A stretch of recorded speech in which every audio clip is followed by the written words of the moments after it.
Với xu thế phát triển kinh tế xã hội mạnh mẽ như hiện nay, người dân quan tâm hơn đến chất lượng cuộc sống. Chính vì thế, nhu cầu của họ cũng dần được nâng cao theo từng ngày. Khi mua sắm bất kỳ sản phẩm nào, ngoài yếu tố độ bền, tính thẩm mỹ, họ quan tâm hơn cả là tính tiện dụng. Không chỉ những thiết bị gia dụng hay điện tử được đầu tư nghiên cứu và phát triển, mà đến những vật dụng đơn giản nhất cũng phải phục vụ tối ưu đời sống của con người. Một trong những sản phẩm ưu việt đem đến sự hài lòng toàn diện cho khách hàng là cửa cuốn Bluedooor. Với đặc tính của hộp kim nhôm dày nên cửa cuốn Bluedooor có độ bền cao, cách âm tốt, vận hành êm ái.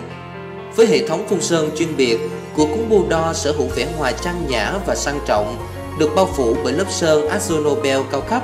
Cửa cuốn Bluedooor không những bền màu mà còn tránh được những tác động khắc nghiệt từ nắng, gió và môi trường. Hoàn toàn tự tin với chất lượng phun sơn, Bluedooor cam kết bảo hành màu sơn 10 năm cho sản phẩm. Nhằm tăng tính thẩm mỹ cho sản phẩm, Bluedooor đầu tư hệ thống phun sơn vân gỗ tự nhiên, giúp ngôi nhà của bạn trở nên đẹp, sinh động và gần gũi hơn với thiên nhiên.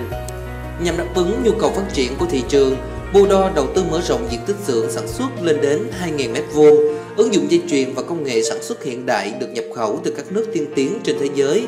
Sản phẩm Bluedooor cam kết chất lượng đạt chuẩn châu Âu. Với đội ngũ kỹ sư, kỹ thuật viên nhiệt huyết có chuyên môn cao và kinh nghiệm lâu năm trong lĩnh vực sản xuất cơ khí, đảm bảo sản phẩm Bluedooor được sản xuất theo đúng quy trình và chất lượng đạt chuẩn quốc gia.